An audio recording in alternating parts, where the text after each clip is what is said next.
Well, in this sense, there is a technology that I think is important for every one of us that take our families seriously to understand. It's called electromagnetic pulse. EMP is the abbreviation. It's a two-word, electromagnetic is one word, but you can't explain engineers. It's a three-letter abbreviation, EMP.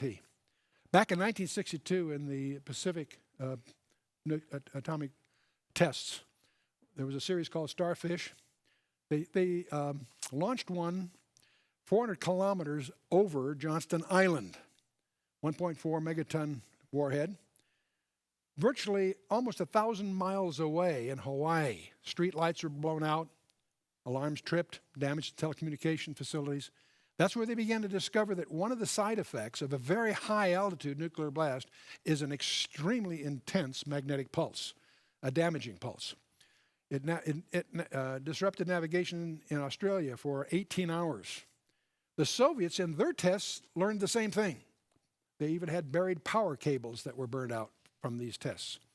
That's what led to the United States and the Soviet Union to enter into a treaty of no more high-altitude bursts, because they realized that it creates unforeseen damage.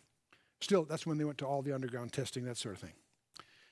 But what you need to understand, there is a report that was impaneled by the Congress. They created a commission specifically to assess the threat to the United States from an electromagnetic pulse attack. This commission published its report in July of 2004, and it's available today on the internet. You can read it. If you launch a nuclear weapon at 100 miles or more above the center of the United States, that magnetic pulse that it creates is line of sight in all directions, and it would reach virtually coast to coast, frying the circuits connected to any long wire. Not just disabling for a while, destroying them. And so the vulnerability, we've always known that Israel is a one-bomb country. One nuke over Tel Aviv and that story is over, it would seem.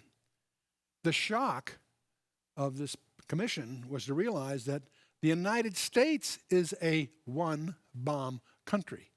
Not in terms of direct damage, but in terms of plunging it back to the 19th century. Just one bomb delivered at a high altitude could plunge the United States back into the 19th century. It would destroy telecommunications, not just for a few hours, permanently. It would thus destroy power, and not just for a few hours. Imagine the major cities without power. How do you send an ambulance downtown if there's gridlock because the signals aren't working? At Katrina, we discovered you can't pump gas out of a gas station if there's no power to pump it. Visualize our major cities with no water, no food, no sanitation, and by the way, no law enforcement. The other insight of the commission was that once something like this happens, there's no way to install a recovery plan.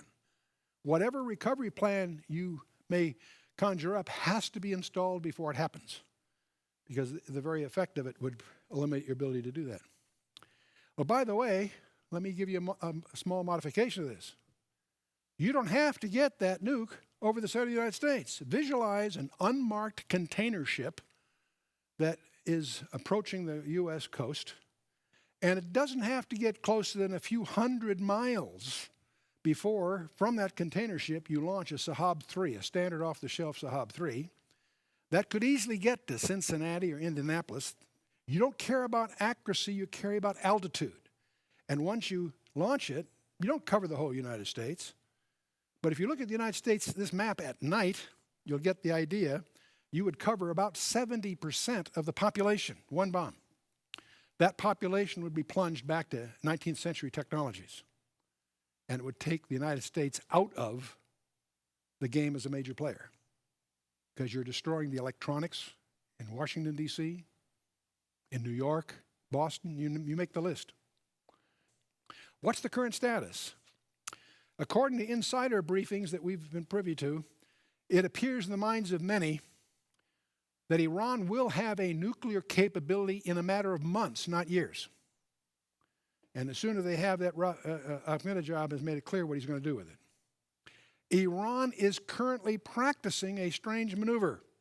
They're launching Sahab-3 medium-range ballistic missiles from container ships in the Caspian Sea and detonating them at altitude. And Jane's intelligence services surmises that what they're doing is practicing EMP attacks. They're practicing as we speak.